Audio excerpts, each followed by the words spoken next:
"Get out of that pool," Victoria Hayes screamed, bursting through my side gate like a SWAT team raiding a meth lab. Her phone was aimed at me like a weapon, recording every second. "You're trespassing on HOA property. I've already called 911. I stood there in the shallow end, water dripping off my shoulders, my brain trying to process what the hell was happening. "This is my pool," I shouted back. "In my backyard. What are you talking about?" "This pool is communal property," she shrieked, her voice climbing octaves. "You can't just monopolize it for personal use. That's theft. That's pool piracy." "Pool piracy?" I roared, climbing out of the water. "Are you insane? I own this house. I've lived here for years." "The HOA has jurisdiction." She jabbed her phone closer, still filming. "You signed the agreement." "You knew the rules." "I didn't sign anything," my voice echoed across the yard. "There is no HOA agreement. You're making this up." Her face flushed crimson. "The police are on their way. We'll see who's making things up when you're arrested for trespassing." That's when I realized something terrifying. She actually believed what she was saying. And in 30 seconds, I was about to explain to armed officers why I was trespassing in my own backyard. This was going to be a very long day. I was halfway through a cannonball into my own pool when Victoria Hayes tried to have me arrested for trespassing. Yeah, arrested. For being in the backyard I've lived in for years. The splash hadn't even settled when she exploded through my side gate like a budget action movie villain visor crooked, phone held out like a federal badge. You're trespassing on HOA property. I've already called 911, she screamed, filming me as if I were some wild criminal caught in the act of enjoying my Saturday. I stood there, dripping, towel barely on, wondering which part of reality she'd fallen off of. Because here's the twist. Until that exact moment, I didn't even know I was in an HOA. Spoiler alert, I wasn't. But that didn't stop her from unleashing the most unhinged campaign of fake rules, bogus fines, and late-night surveillance this neighborhood has ever seen. The heat that afternoon felt like it was draped over the entire neighborhood, the kind of heavy summer air that made even the birds sound exhausted. I had spent the entire morning mowing the front yard, edging the driveway, trimming the hedges, and repairing that wobbly pool ladder. I kept swearing I'd fix next weekend. By noon, sweat soaked through my shirt, grass clippings stuck to my legs, and I convinced myself that I had earned a few hours, just a few of silence and chlorinated bliss. That was supposed to be the plan. Float, relax, speak to absolutely no one. Maybe finally finish that mystery novel I'd been picking up and putting down for 3 months. Life felt simple for about 19 minutes. Until Victoria happened. To really appreciate the level of chaos that woman brought into my life, you need to understand the peace I thought I had before she barged into my yard like she owned the deed to the neighborhood. When I bought the house, it was the backyard that won me over. It sat on a wider than average lot, with old oak shade on one side and a concrete patio leading to a rectangular pool on the other. A place where I imagined grilling steaks, unwinding after work, and maybe hosting the occasional birthday get-together for nieces and nephews. I'm a middle-aged guy, not exactly a party animal. Quiet was the whole point. The neighborhood itself seemed harmless, too. A couple of retired couples, a handful of young families, a few people who kept to themselves.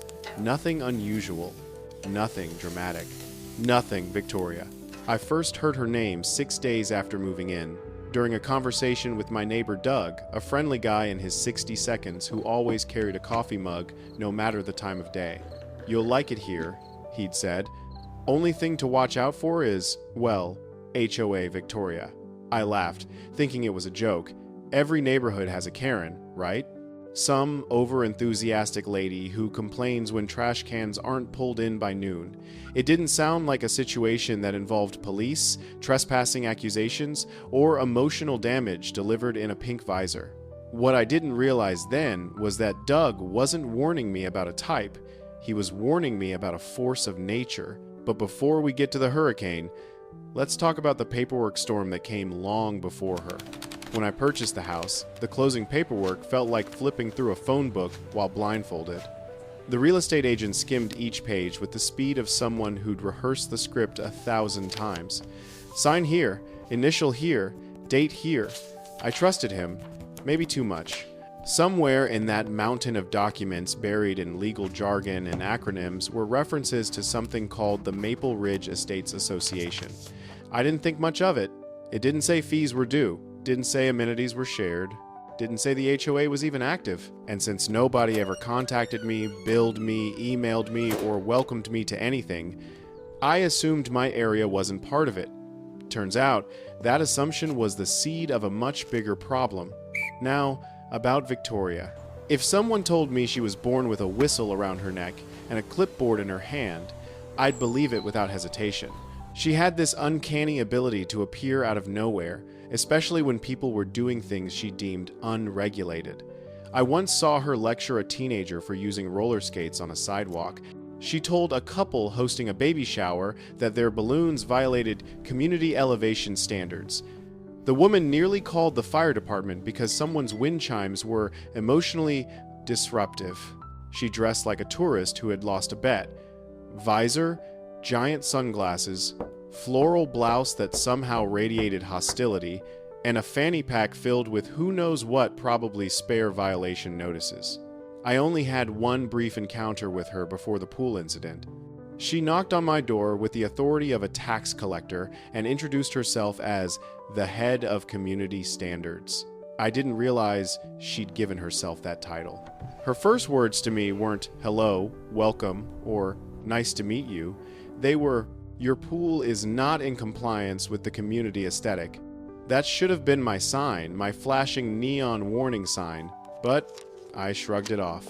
I told her politely that I wasn't part of the HOA, and she blinked at me like I had just confessed to a crime. She frowned, scribbled something on her clipboard, and stepped off my porch without another word. I assumed that was the end of it. I was wrong. Spectacularly wrong. Because on that blistering hot Saturday, while I was enjoying my first quiet moment in days, I heard the unmistakable slap, slap, slap of rubber flip-flops approaching fast. You know that sound, that rapid, angry cadence of someone marching with purpose? That was my storm warning. Then she burst through my side gate without knocking, without announcing herself, without even pretending she had permission. Just boom, gate opens, phone recording, sunglasses angled downward like a hawk sizing up prey, and she yelled at the top of her lungs, "You're trespassing on HOA property!" Those words echoed in my head long after the splash of my cannonball faded. I stared at her, stunned, towel slipping from my shoulder, water pooling at my feet. My brain couldn't process the idea that someone had just accused me of trespassing in my own backyard. I told her calmly that she was mistaken, that this was my property, and that she needed to leave. She smirked, actually smirked and doubled down. "This land falls under HOA jurisdiction," she said. "That pool is technically communal space. We had a vote, without me, about my pool." I laughed because the alternative was screaming, but she wasn't laughing. She was dialing, and within minutes, she had 911 dispatch on the line. I overheard every absurd word. A man is refusing to leave HOA property. He's violating community rules. He's using the pool without permission. It was surreal, like watching someone narrate a documentary about an alternate universe where I was the villain. I tried reasoning with her, but reasoning with Victoria was like trying to argue with a car alarm. It only gets louder. And when the sheriff's deputies arrived 10 minutes later, that's when my stomach twisted for the first time. Because even though I knew I hadn't done anything wrong, even though I had the deed, the keys, the mortgage statement, having law enforcement show up because your neighbor claims you're trespassing on your own land does something to your nerves. One deputy chewed gum like he was in a competition. The other looked like the son had personally wronged him. They listened to her dramatic retelling of the situation, complete with phrases like community integrity and unauthorized water usage, before turning to me. "Sir, do you live here?" I nodded, dripping, clutching my beach towel like a confused suburban ghost. "I can get my paperwork," I said. And in that moment, standing barefoot, soaking wet, explaining to armed professionals that yes, I do indeed live where I was, Swimming a bizarre thought hit me. What if, buried somewhere deep in all that real estate paperwork, Victoria wasn't entirely wrong? I didn't want to believe it. But when the deputies mentioned they needed to check the county's records to verify HOA boundaries, something in my chest tightened. For the first time, the idea crept in. What if I was in the HOA and didn't know it?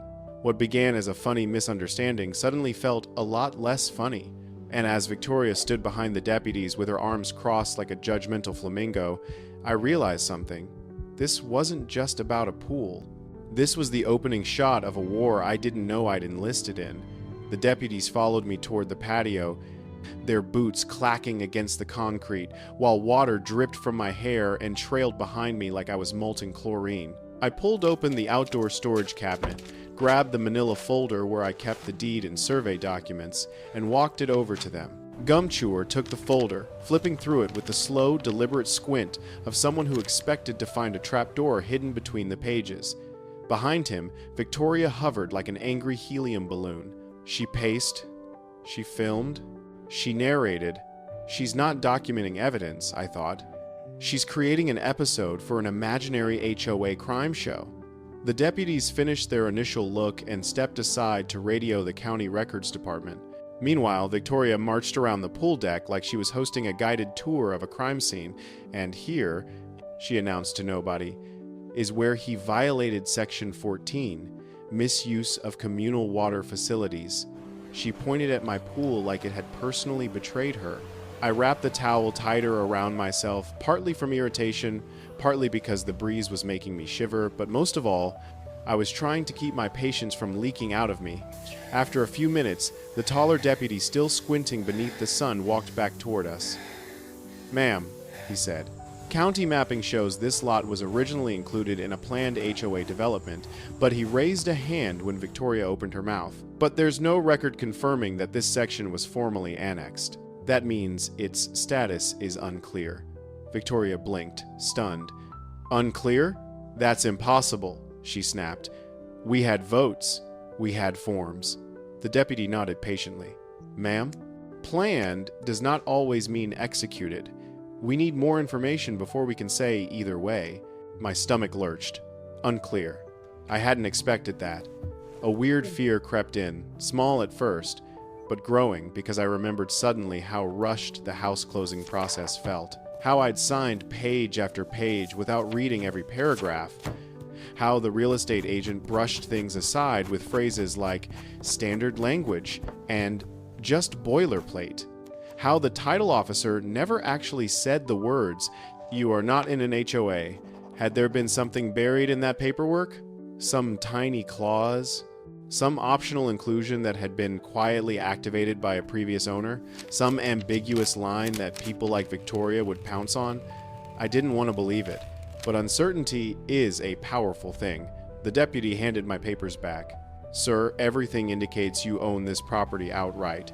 There's nothing here stating the HOA has authority, but county records are incomplete. We'll need to follow up." Victoria folded her arms, triumphant. "Incomplete records," she repeated smugly, "which means, until clarified, he should abide by HOA regulations." "That's how it works." "That's not how it works," the deputy said immediately. "And this isn't a criminal matter. We're closing this call." Victoria's mouth fell open so wide, I swear a dragonfly could have flown inside and rented it as an apartment. "You're just gonna leave?" she shrieked. The gum-chewing deputy shrugged. "Ma'am, it's a civil dispute, not police business.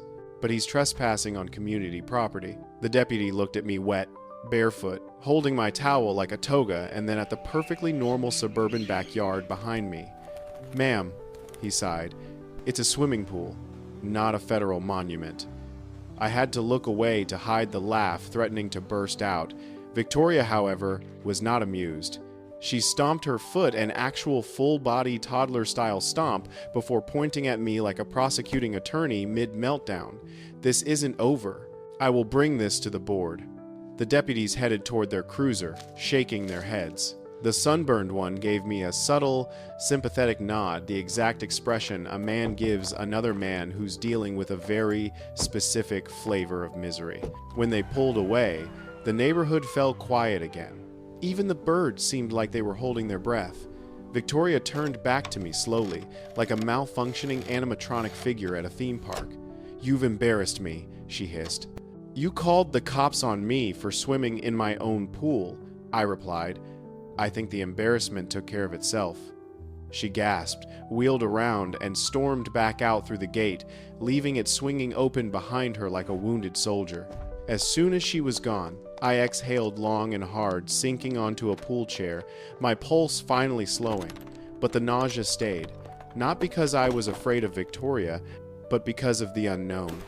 Was my house, maybe, sort of, technically in an HOA? I needed answers. That night, I sat at the dining table, spreading out every piece of closing paperwork I still had. I sifted through title documents, survey sketches, CC and Rs, disclosure statements, and a bunch of things I probably should have read more carefully the first time. My eyes burned, my brain spun, and my nerves frayed with each page. Some lines referenced Maple Ridge Estates Association. Others said optional annexation phase. Others said HOA coverage areas to be finalized by developer at a future date. Future date. Was this a future date? Was I living inside some kind of HOA Schrodinger's box? Around midnight, I found the strangest detail yet, a tiny note about future amenities designation pending county confirmation. Amenities? My pool wasn't built by the HOA. It came with the house. What amenity could they possibly mean? I set the papers down, rubbed my temples, and realized with dawning horror that the root of the problem wasn't imagined. It was paperwork. Old paperwork. Messy paperwork. Unfinished paperwork. Exactly the kind of thing someone like Victoria would twist into a weapon. I needed more than a stack of half-useful documents. I needed someone who actually knew how HOA boundaries were formed, approved, and enforced, someone who had access to the real developer files, not just scraps stuffed in the dark corners of my closing packet. The next morning, coffee in hand and nerves steeled, I walked into the Maple Ridge HOA office. The lobby smelled like printer, toner, and lemon cleaner. Behind the front desk sat a woman in her 40s with tired eyes but a kind smile. "Janet." "Hi," I said. "I think there's been a mistake regarding my home. I need help figuring out whether I'm actually part of this HOA." The moment I said my address, her eyebrows shot up. "Oh." She breathed the way doctors do before delivering complicated news. "You're in the gray zone." "The what?" She grabbed a binder thick enough to use as a weapon and flipped it open. "Your row of homes," she explained, "was supposed to be annexed into the HOA during Phase 2. The developer wrote up proposals, drafted maps, even circulated a preliminary vote, but the annexation was never finalized. No signatures. No county filings. No official approval. So I'm not in the HOA?" She gave a hesitant tilt of her hand. "Legally, it appears not, but the old maps make it look like you should be, which is why Victoria thinks she owns my pool," I muttered. Janet sighed. "Victoria thinks she owns many things. She used to be on the board. Very enthusiastically. So enthusiastically that the other board members had resigned within the year, apparently. Can you put something in writing for me?" I asked. "Just clarifying that my home isn't under HOA jurisdiction?" She hesitated, biting her lip. "We need to verify everything formally. Dig through old developer files, check county archives. It might take a few days." A few days? Meaning Victoria had a few days head start. I walked out of the office uneasy, not defeated, but not confident either. The ambiguity hung over me like a storm cloud. When I got home, a single sheet of paper fluttered in my mailbox. Bright pink marker, all caps, underlined 3 times. "You are in violation of HOA rules. Fines will accumulate until you comply." No signature. No letterhead. No shame. I looked toward Victoria's house. Her blinds twitched. This wasn't misunderstanding anymore. This was a declaration of war. And little did I know, this was just the warm-up act. The pink note in my hand looked like it had been written by someone gripping the marker so tightly it nearly snapped. The letters slanted aggressively to the right, each stroke a desperate attempt at authority. I read it twice. then a third time. And by the fourth, I was laughing like a man who had officially crossed the threshold into madness. Violation of HOA rules. Fines will accumulate. What fines? What rules? What HOA? For a moment, I just stood there on the sidewalk, the morning sun beating down on my shoulders, trying to convince myself that this was still the real world and not some bizarre sitcom episode where the villain wore floral blouses and weaponized stationery. But the laughter faded quickly, replaced by a sinking feeling deep in my stomach, because Victoria wasn't just leaving notes, she was escalating. And people like her, they never escalate just once. I took the note inside, tossed it onto the kitchen table, and paced my living room like an animal trying to outrun its own thoughts. Now that I knew my property was sitting in some bureaucratic limbo annexed on paper but not in law, I understood why she felt entitled. All she needed was a scrap of ambiguity, a sliver of daylight, and she'd wedge herself into it like a territorial raccoon. I figured I'd cool off with a walk around the backyard fresh air, maybe some shade under the oak tree, something to break the tension building behind my ribs. But as I stepped out, the crunch of paper under my shoe stopped me cold. Another notice, this one tucked under a decorative rock by the back steps. A printed sheet with a fake HOA letterhead she must have copied off Google. Notice of non-compliance. It read, unauthorized private use of community swimming facility. She'd even assigned me a violation number like she was tracking me in some personal spreadsheet of neighborhood offenders. Oh, she's lost her mind, I muttered to myself, folding the paper carefully. Actually, not just folding, preserving, because something in me clicked. I needed to keep everything, every note, every fake fine, every petty attempt at control. All of it. People like Victoria thrive in shadows, in ambiguity, in he said, she said battles. But if she wanted a war, I intended to document every single shot she fired. The doorbell rang. I nearly jumped. Did she have sensors detecting whenever I touched one of her ridiculous notices? Nope, just the mailman, who greeted me with a weary smile. You the guy with the pool drama? He asked casually. My eyes widened. Already? He chuckled. Buddy, she was talking about you yesterday at the community mailboxes. Said you were refusing to comply with water use regulations. Whatever that means. It meant Victoria had officially launched her smear campaign. I thanked him and shut the door, leaning against it with a groan. She wasn't just playing HOA police. She was building a narrative, a story, where she was the guardian of community standards and I was the outlaw splashing recklessly in forbidden waters. What I didn't know yet was that her campaign had already reached half the neighborhood. That afternoon, while I sat at my patio table sifting through paperwork, Doug wandered over with his mug of coffee, the same one he always carried, even at 3 p.m., like a man whose bloodstream was 40% caffeine. You doing okay? He asked, studying my expression. I'm being hunted by a woman who thinks she owns my backyard, I answered.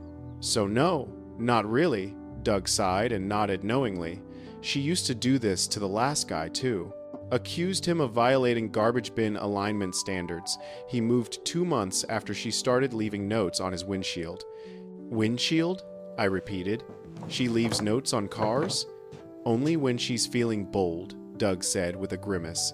When she gets creative, she starts making up violations nobody's ever heard of. I gestured to the stack of papers beside me. Already happening. He squinted at them. Oh boy, she's in rare form. As if summoned by her own reputation, the faintest rustle came from over the fence. Doug and I froze, then a camera flash. Is she taking pictures of your pool? He whispered. I nodded slowly. I think she's creating a case file. Doug took a long sip of his coffee. I'd get cameras if I were you. The idea hit me like a spark. Cameras. Evidence. Proof. If Victoria wanted to play detective, I would give her her own documentary, one where she was the main character digging her own grave. That evening, I drove to the hardware store and returned with 2 motion-triggered security cameras and a video doorbell. Installing them was oddly satisfying, like mounting defenses before a siege. By the time the sun dipped below the rooftops, I had full surveillance on my yard, driveway, mailbox, and side gate. Let her try something now. But even I wasn't prepared for what the footage would show. The next morning, coffee in hand, I sat down to review the night's recordings. The first few clips were normal. Branches swaying, a squirrel sprinting across the fence, a stray cat investigating a flower pot. Then I reached 2:43 a.m. There she was, Victoria, in a robe with lavender clouds on it, crouched low like a suburban ninja, holding a flashlight between her teeth. In her hands, a stack of pink notes. She crept across my driveway, glanced around like she was infiltrating a high-security facility, and stuffed one into my mailbox, then another under the welcome mat. Then she tiptoed to the side of the house, looked up at one of my windows, and whispered something I couldn't hear but absolutely did not want to know. Then she bolted full sprint, robe flapping behind her like a deranged cape. I stared at the screen for a long time, unsure whether to be disturbed or impressed. This woman had crossed from annoying neighbor territory straight into unhinged vigilante territory, and she wasn't even pretending to be subtle about it. I went outside and checked the mailbox. Sure enough, another notice. Unauthorized pool sound levels detected after sunset. I looked around at my completely quiet, completely empty yard. Sound levels of what? I asked aloud. Crickets. Inside, I recorded everything in a neatly organized digital folder labeled Victoria Evidence. Each file had a timestamp, a summary, and supporting photos. If this ever went to court, I was going to walk in like Sherlock Holmes with PowerPoint. But Victoria wasn't done. Around noon, as I settled into my recliner with the vague hope of relaxing for 5 minutes, there was a knock at the door. A firm knock. Not neighborly. Official. Animal control. The officer stood there with a clipboard and a puzzled expression. "Sir, we received a report of potentially aggressive animals on this property." I blinked once, twice. Animals? He checked the form. A pit bull, a parrot, and a goat?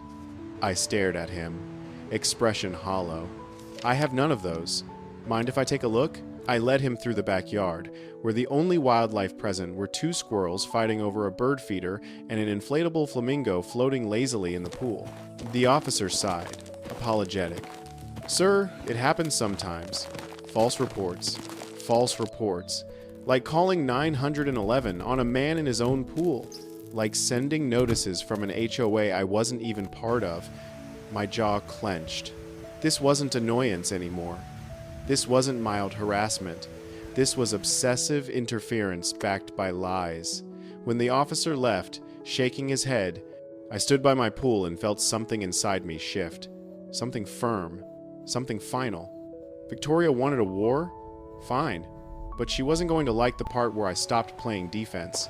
Because now that her madness had crossed into official channels, police, animal control, neighborhood gossip, I realized one thing clearly.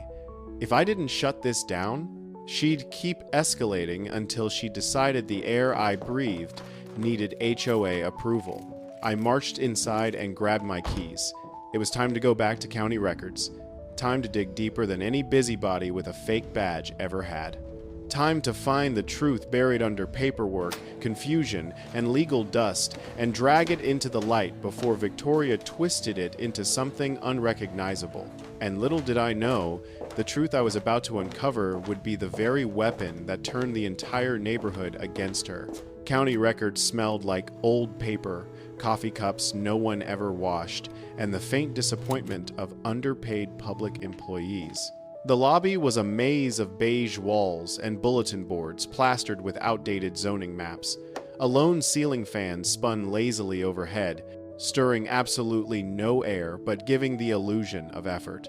I stepped up to the front desk where a clerk in her 50 seconds looked at me with that special blend of curiosity and resignation, the face of a woman who had seen enough strange property disputes to write a memoir. "Morning," I said, trying to sound calmer than I felt.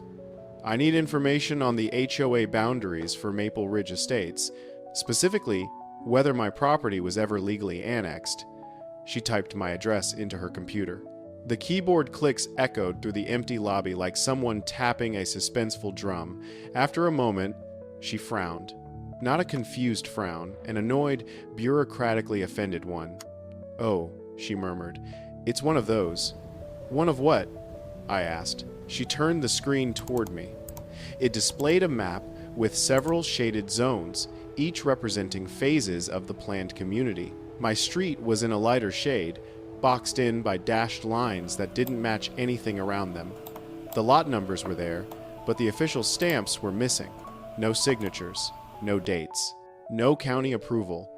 "It looks like the developer filed a proposal to extend the HOA," the clerk explained, "but it was never fully processed.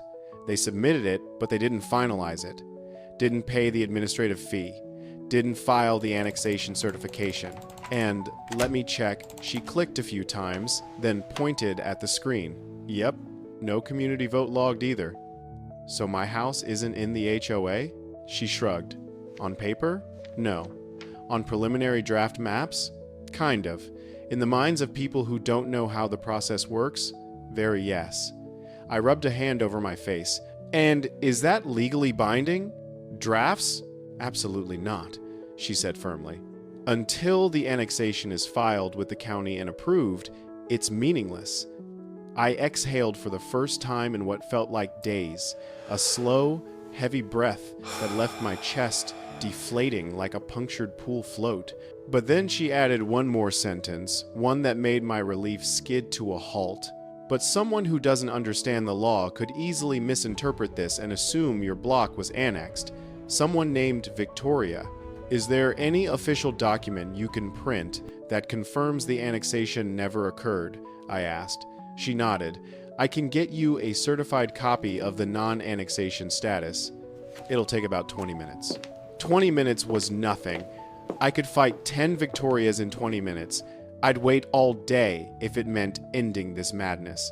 While I waited, I sat on a hard plastic chair, flipping through the HOA proposal binder the clerk had shown me. The more I read, the angrier I got. The HOA had intended to include my block, but the developer abandoned Phase 2 after running out of money. There were even scribbled notes in the margins. "Hold until funding approved, pending legal review, and shockingly, no consent from homeowners yet." No consent. Yet Victoria believed she owned my entire backyard by divine HOA decree. The clerk eventually returned with a beautifully stamped, embossed certificate stating in no uncertain terms, "Parcel 17B remains outside the jurisdiction of Maple Ridge Estates Association. No annexation has been approved, recorded, or legally recognized." I held the paper like it was the Holy Grail. "Thank you," I said sincerely. "You have no idea how much this helps." "Oh, I have an idea," she said dryly. "We get trouble with that HOA at least twice a year." I froze. "With Victoria?" She gave me a look. "We don't name names here, but yes, with Victoria." 2 days later, just as I was beginning to enjoy the peaceful return of normalcy, I opened my mailbox to find a manila envelope stuffed so tightly it was bulging. Not folded notes, not neon marker, something thick, formal. Inside was a stack of papers, court documents, filed in small claims court by Victoria. She was suing me for harassment, emotional distress, defamation, interference with community authority, and my personal favorite, willful obstruction of HOA operation through belligerent pool usage. I laughed so hard my ribs hurt. A lawsuit. An actual, real, filed lawsuit. Over a pool. Over an HOA I wasn't even part of. Over a fantasy land she had built inside her own head. But as ridiculous as it was, I didn't underestimate her. People like Victoria don't need facts. They just need volume and confidence. And she had both in abundance.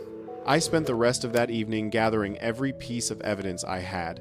The county certificate, the security camera footage, the flyers, the fake notices, screenshots from neighborhood chats, the recording of Victoria's megaphone moment, copies of the outdated annexation proposals, photos of my property deed, emails from Janet. By midnight, I had compiled a digital archive so comprehensive it could have been submitted to the Library of Congress. And yet, Even with all of that, my biggest advantage wasn't the paperwork. It was this.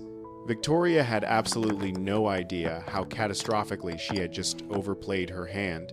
She thought filing a lawsuit would intimidate me. She thought dragging me into court would cement her authority. But all she had done was give me the perfect stage to dismantle the entire mythology she had built around her imaginary HOA kingdom. The courtroom was going to be her downfall, and the neighborhood was going to witness every second of it. I arrived at the courthouse early on the morning of the hearing, mostly because I wanted time to breathe before stepping into whatever circus Victoria had prepared. The building was a square beige block of government architecture, functional, emotionless, and somehow always smelling faintly of old coffee and stressful decisions.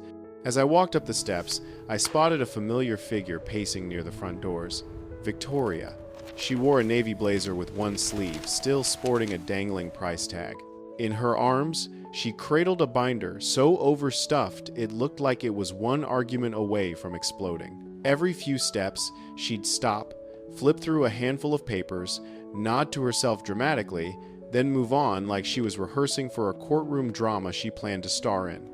When she saw me, her eyes lit up with the triumphant fury of someone who truly believed this was the day justice, or her warped version of it, would prevail. "There he is!" she shouted to a couple walking by. They glanced at her, startled, then scurried inside. "The menace of Maple Ridge! The pool tyrant!" I rubbed the bridge of my nose. "Good morning to you too, Victoria. You won't be laughing after today," she snapped, hugging her binder like a life raft. "The judge will finally understand what kind of chaos you've caused in our community." "Your community," I corrected. "Not mine." "That's what you think," she muttered, then marched past me into the courthouse, chin high in the air. Inside, the waiting area was filled with the quiet shuffling of papers and the muffled tension of people preparing to argue about fences, barking dogs, parking spaces, and all the other small wars fought in suburban America.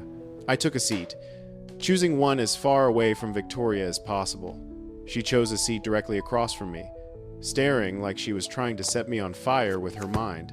I ignored her and reviewed my evidence, organized, clear, chronological. I felt solid like a man, ready to shine a giant floodlight on a long, complicated trail of nonsense. At 9:42 a.m., a bailiff appeared. Case 47, B, Maple Ridge Estates Association, represented by Karen L. He checked his clipboard. Versus the defendant. I stood. Victoria leapt up as though she'd been launched out of a cannon.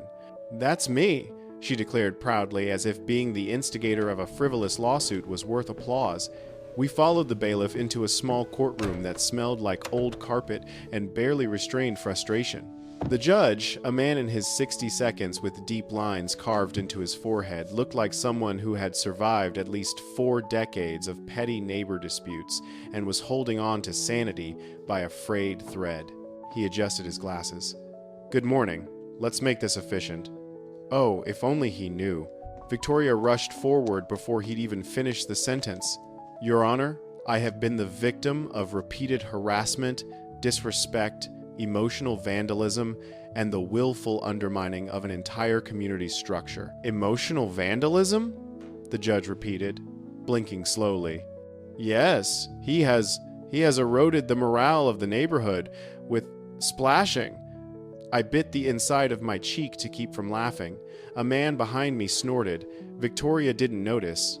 She was too busy slapping her binder onto the plaintiff's table like she was slamming down the 10 Commandments. Papers flew into the air, fluttering like startled pigeons. The judge sighed deeply. "Ma'am, please take your seat." Victoria obeyed, but only physically. Her ego remained standing. "Now," the judge said, "please explain briefly the basis of your claim." Victoria stood again, ignoring the instruction to keep things brief. "Your Honor, this man, this defiant, disruptive individual, has been using our community pool without permission." "It's not a community pool," I muttered. She shot me a death glare. "It should be." The judge raised an eyebrow. "Ma'am, is the pool on the defendant's property?" "Yes, but thank you."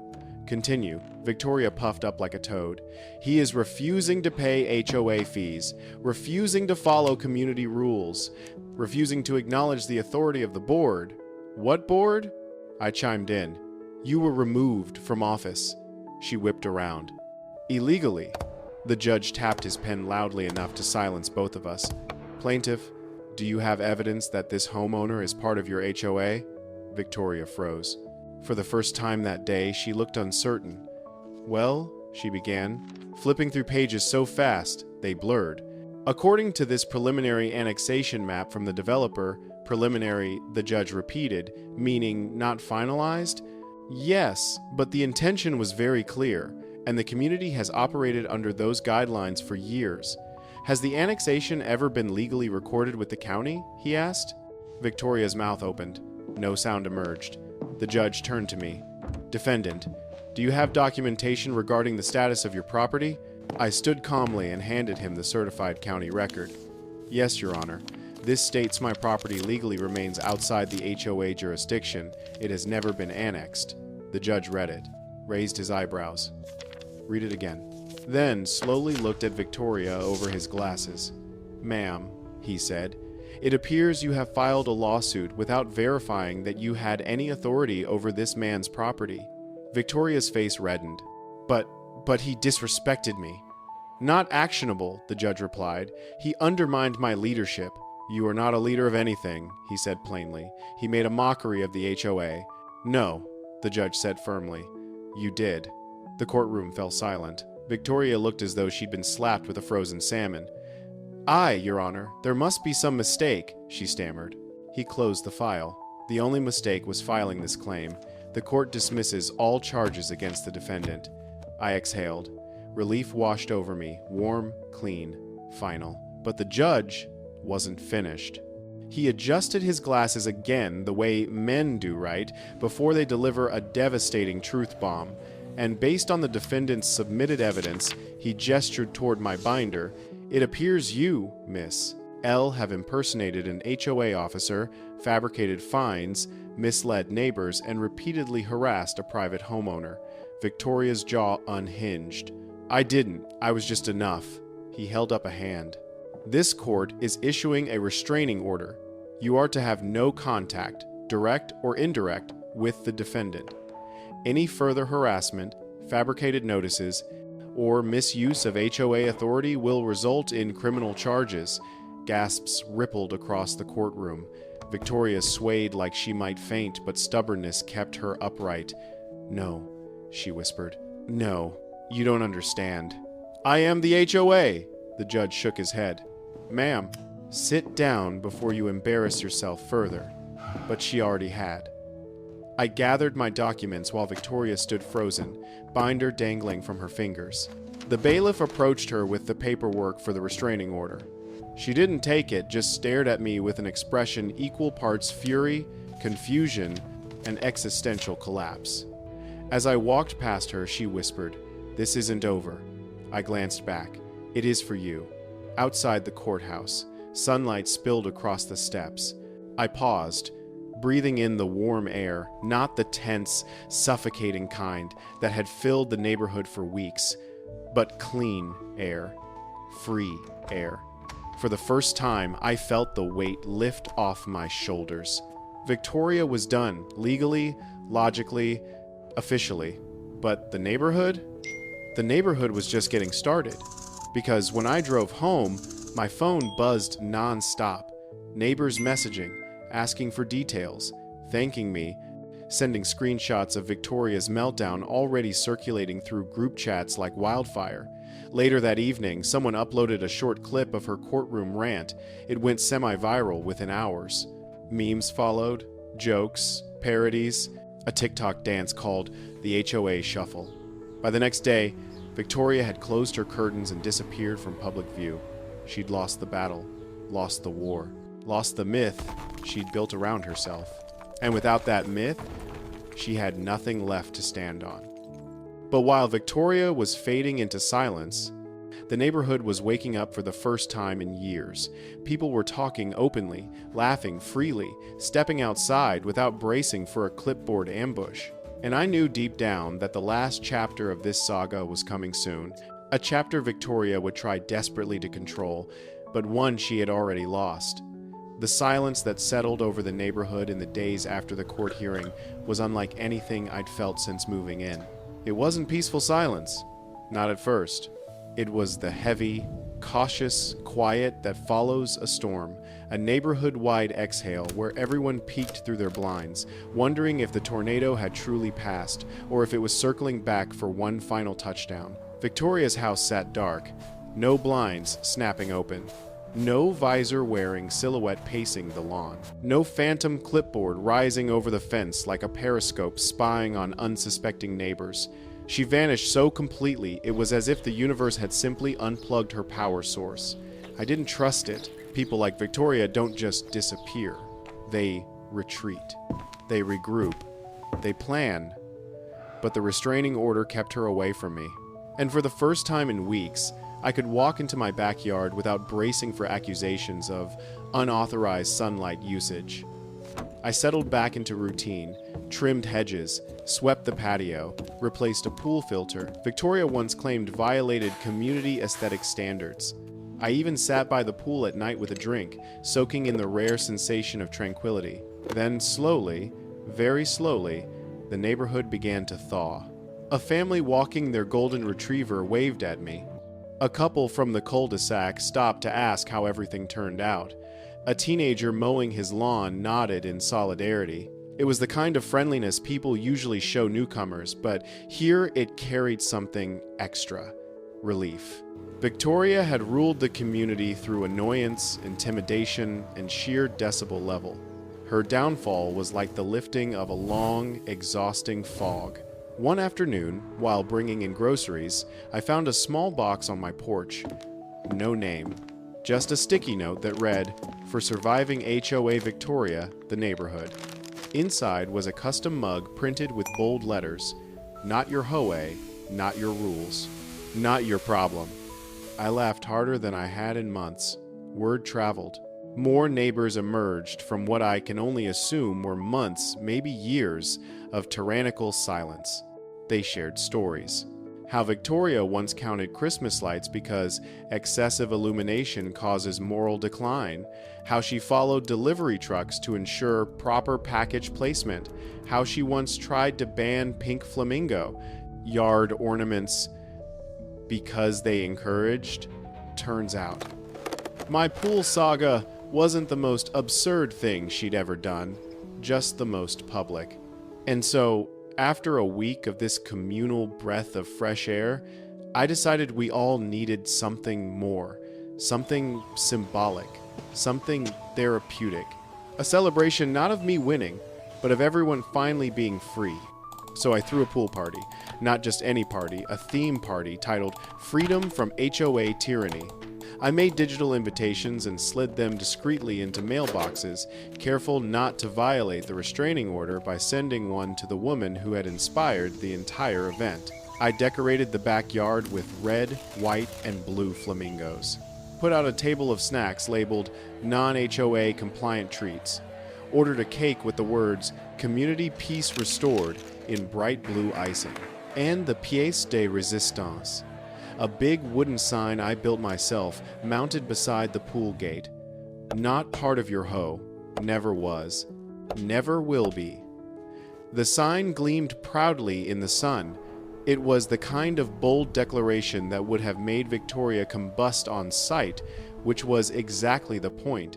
When Saturday arrived, people trickled in, shy at first, then in clusters, then in waves. Neighbors who had barely made eye contact for years were suddenly laughing, mingling, trading stories like veterans of the same surreal war. Someone brought a Bluetooth speaker playing upbeat music. Someone else brought a tray of ribs. A couple from 2 houses over arrived with a cooler full of sodas. Kids splashed in the shallow end. Adults lounged in chairs. The atmosphere felt lighter than anything the subdivision had experienced in ages. Doug, still holding his eternal mug of coffee, clapped me on the back. "You did good, kid. I'm older than you think," I said. He grinned. "Still, you handled things better than most. People drifted toward the sign and took photos with it, laughing as they posted them to group chats. It didn't take long for someone to make a cardboard cutout of Victoria, complete with her visor and a tiny fake clipboard, and place it beside the snack table. The word bubble above her head read, "Community standards are under attack." Everyone who passed by took a picture with it, even kids, even the mailman. I should have felt guilty. I didn't. Late in the evening, when the sky turned gold and conversations mellowed into soft laughter, someone asked the question, "So, now that Victoria's gone, you thinking of joining the HOA?" The timing could not have been more cinematic.